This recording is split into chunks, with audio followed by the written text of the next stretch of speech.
Simpleng almusal naman ang aking gagawin ngayon. Isa nga rito sa pinakamasarap na pang-almusal, ang hotdog at sasamahan ko rin siya ng tuyo. Hiwain lang natin siya sa magkabilang side. Ilalagyan ko na rin siya ng 1/2 cup na tubig.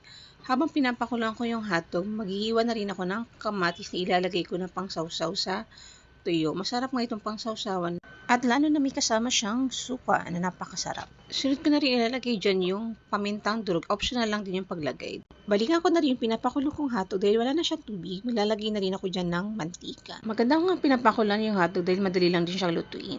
Sunod ko na ipiprito dyan yung tuyo. At syempre hindi mawawala yung ating kape sa umaga. Isa rin to sa nagpapagising sa ating tuwing umaga, ang kape. At ito na nga ang aking nalutong simpleng pang-almusal. Tara at kain po tayo.